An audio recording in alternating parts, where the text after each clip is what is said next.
Assalamu alaikum warahmatullahi wabarakatuh. Ladies and gentlemen, and distinguished audience, I'm honored to be here today to speak in front of you in this unique occasion. Before I go into the specifics of what is going on in Burma and genocide, ethnic cleansing, and the human rights violations, I want to spend a couple of minutes just about this occasion. It is very important to us. You know, I am very thrilled to see this event organized by our Myanmar Muslim, Burma Muslim brothers here in Los Angeles in response to the event that has been taking place in Burma, in Myanmar, past couple of years. I don't know if you know that or not. As far as I know, to my knowledge, this event is first of a kind, including Rohingya and our Muslim brethren from central Burma. I do not believe that we have seen this kind of occasion. We are coming all together and having this kind of event addressing the most serious issues we are facing.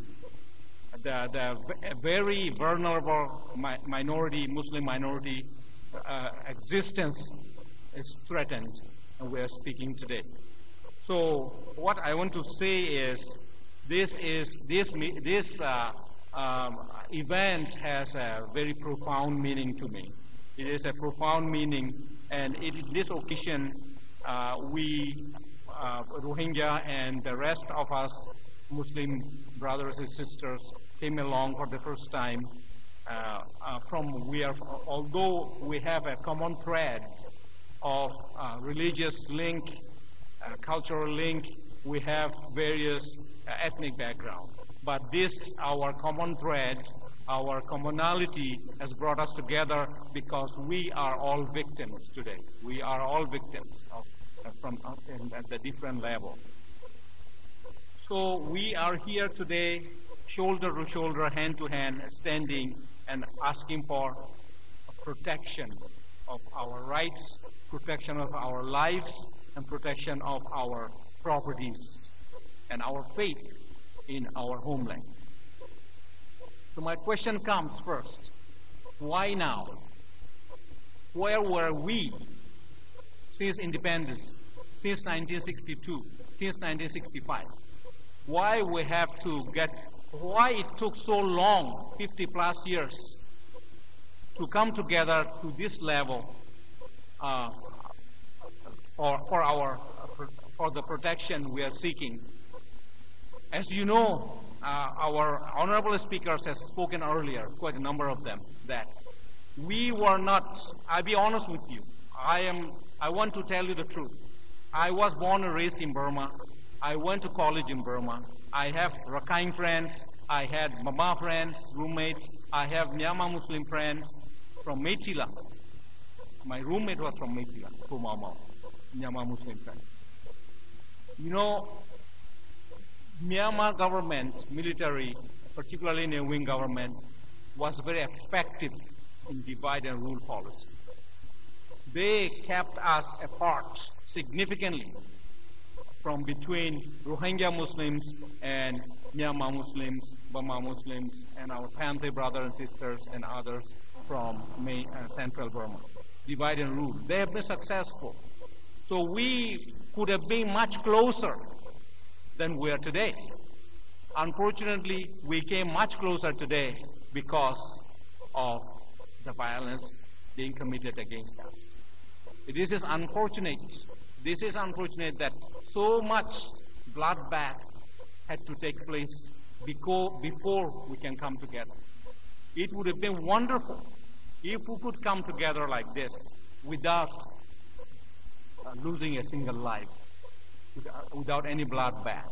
So many people has to give their lives, sacrifice their lives for our unity, that here now Rohingya Muslims and the general Muslim population in Burma has finally woken up and come together. And we must respect that. So what do we do now? What do we do from here today?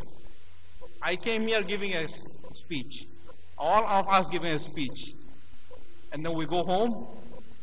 There's a potential, there's a danger that we will slide back into our original position, that we secluded ourselves, we do not communicate, we do not work together. So what I can say this is setting the stage, planting the seed for us to work together as a Muslim community, as a Muslim, regardless of Rohingya, regardless of Panthe, regardless of Zarbadi brothers, regardless of Myanmar Muslims, all this different ethnic background we have in Burma. We planted the seed today. We have to sustain this. Do we have any other choice? We don't have any other choice. If we choose another choice, that will be total elimination of Muslim population from Burma by the radicals. We do not want to go through that. We must sustain this. Alhamdulillah, we are seeing here 500, 600, to estimate people. Next time we meet, we want to see 5,000. Alhamdulillah, we need to grow. We need to grow. My heart goes out to brothers, organizers here.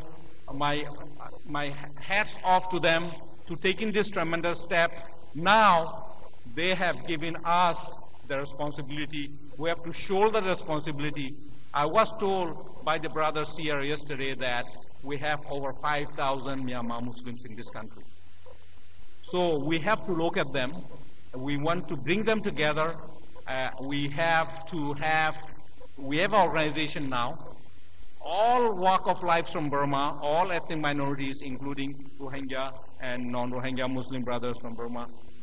We will have to have chapters. I call upon you to be the member of this our organization, Myanmar Muslim organization in United States, from various towns, various states, and we can have.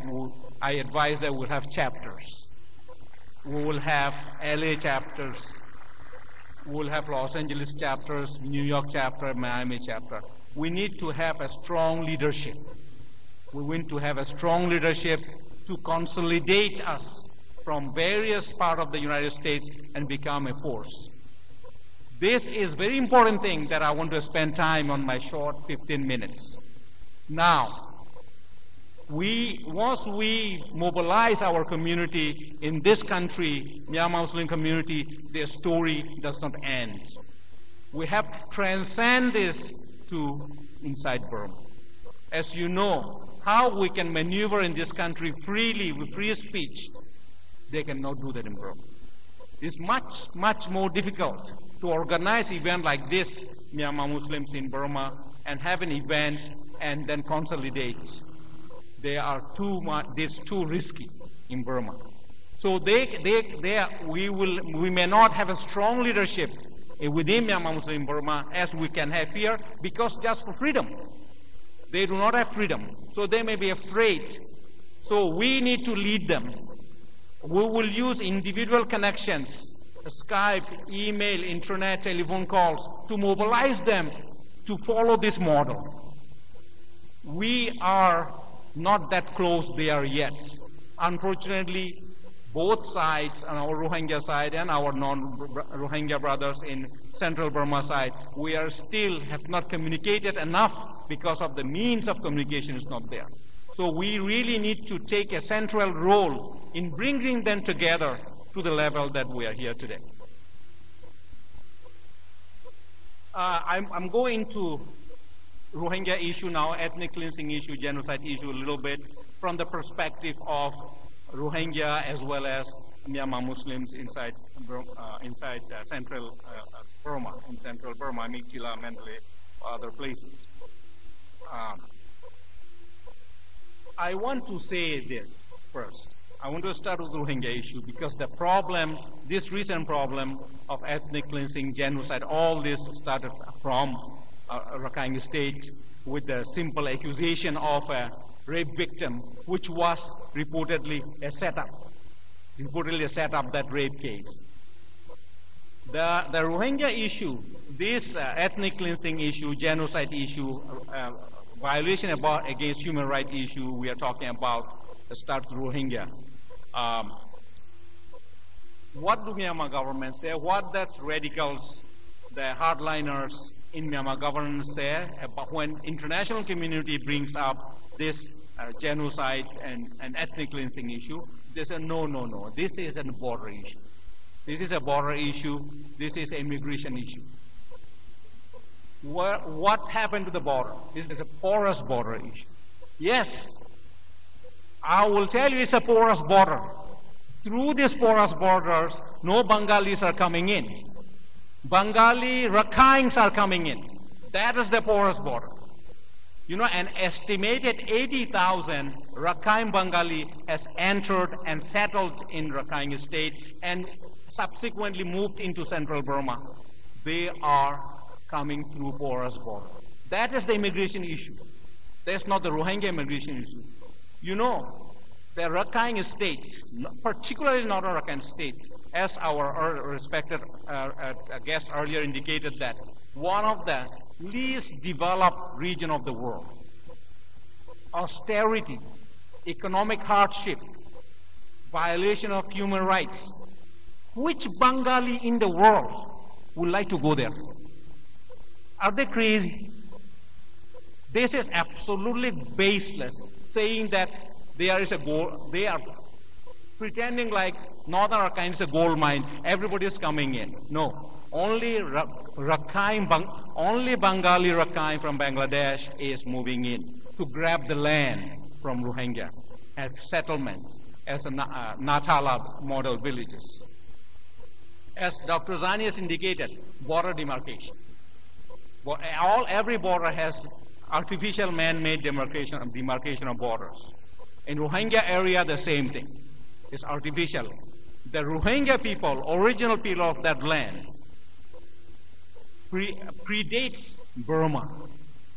When British curved the border, divided Greater India to Burma and India, that's where River Naf became a border.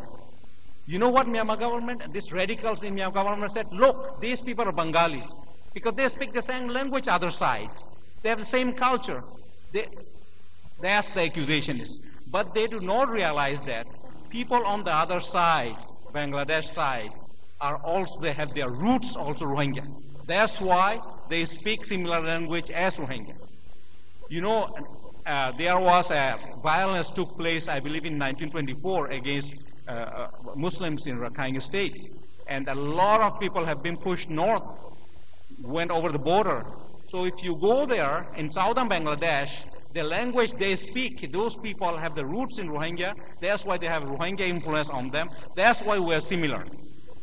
If they are Bengalis, pure Bengalis, why their language in southern Bangladesh is so different from the main Bangladesh language? You know, if you go to Dhaka, I must stress this. You go to Dhaka, they have called Shuddhu Bhasha, the Bengali language speakers.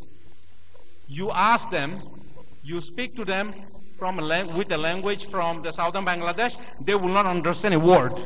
They said they do not understand the language from southern Bangladesh.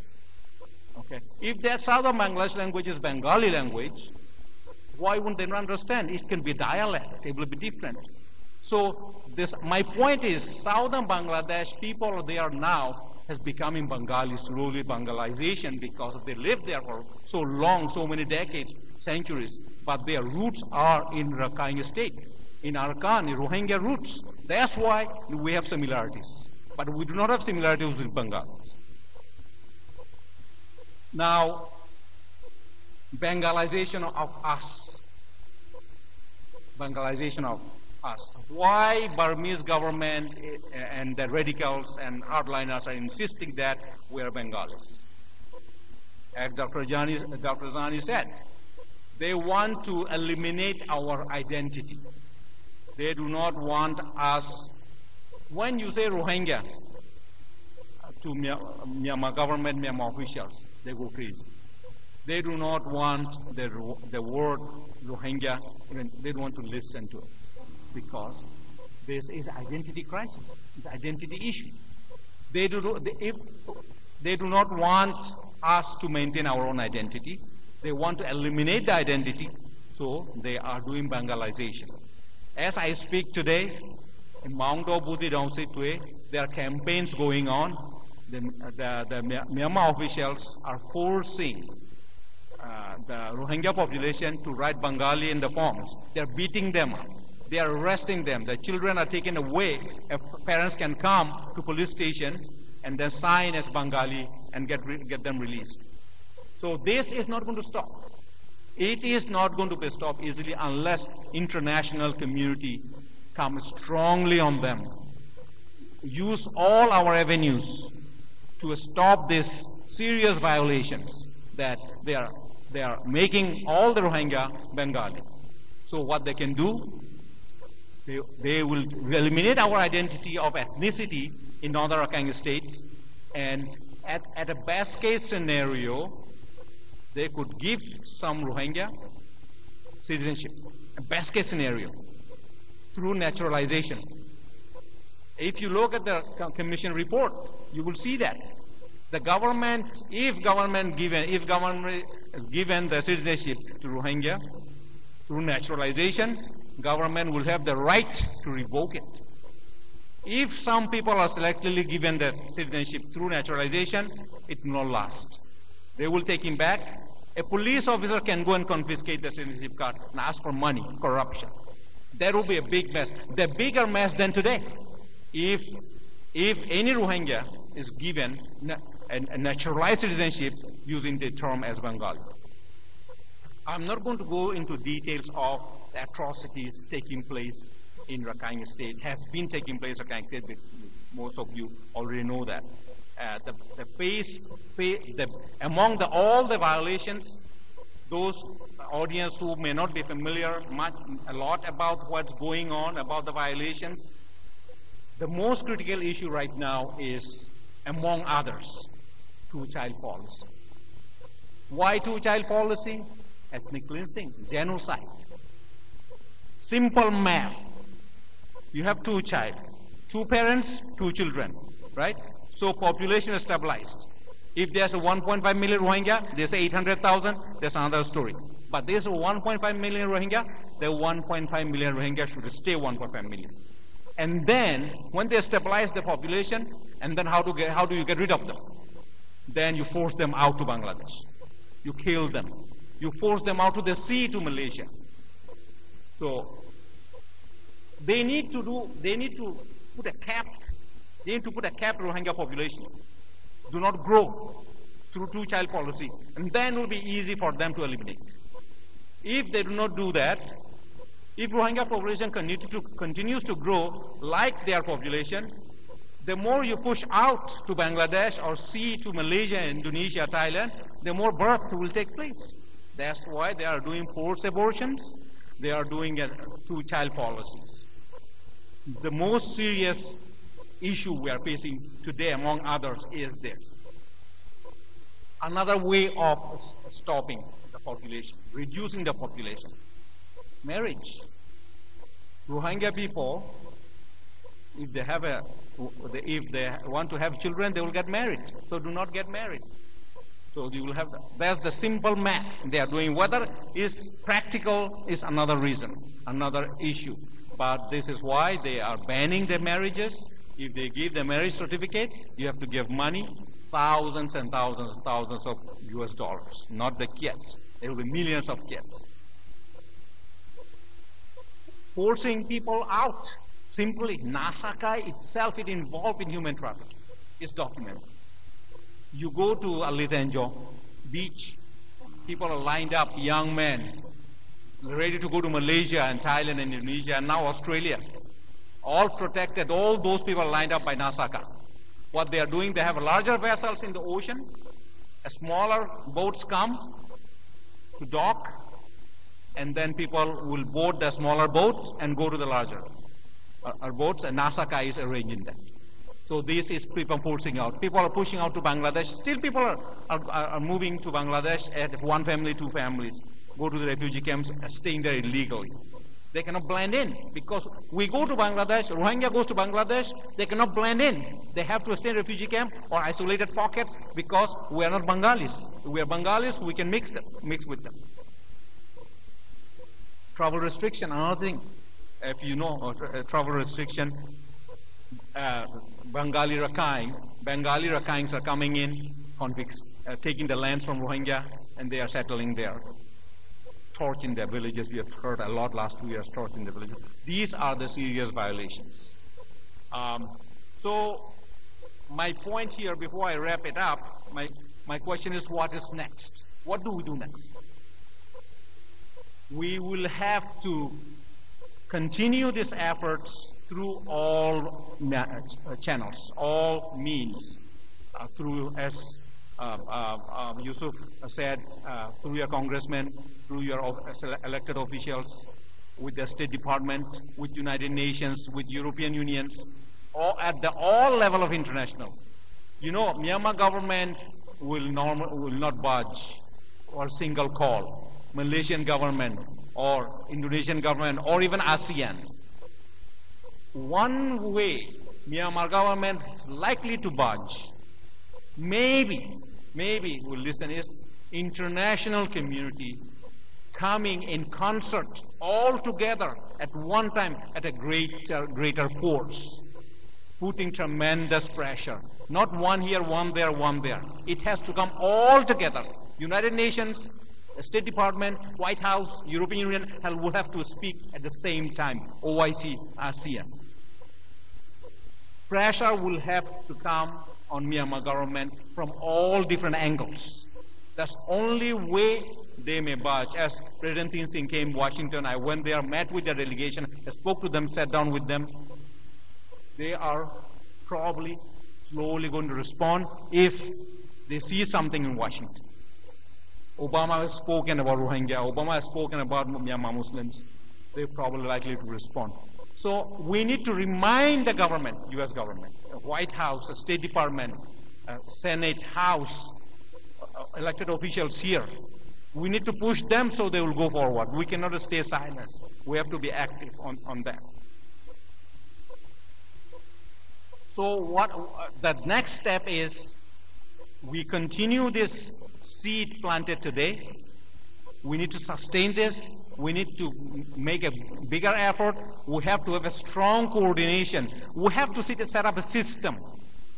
We have to have a system which will be efficient through communication, through different states among all Muslim community, and get the other Muslim community involved. ISNA, ICNA, they get involved. Our interfaith group, Jewish community, Christian community, they get them involved. They are strong voices. In Washington, I go, State Department, I go, there are Jewish senators, Jewish congressmen, Christian congressmen. They are speaking out. So it is not just a Muslim issue. It is not just a Rohingya issue. It is a humanity. It's a humanity issue. Every human being which is sensible enough will speak out for the justice. So, inshallah, let's continue to work with, again, I'm afraid, I always talk about this. There's a danger of slowing down. We are all human. We got into our profession. When I go back to Penn State, I'll be teaching tomorrow, Monday. We go into our own world. That's the danger. So we need to be aware. We need to remind ourselves, look, we have taken a serious commitment. With this commitment, we cannot pass. We need to sustain. We need to have energy. We need to have interest. We can never get tired of this. We cannot afford to get tired of this. Inshallah. With that, I will continue with the last statement. These radicals in Myanmar, Wirathu, whoever name, Kenyu, they are all also human. They may be brutal human, They may be senseless human, but there are many Myanmar people, Buddhist Myanmar people, who may not be as brutal as them, but they have been brainwashed by this 969 group and other radicals.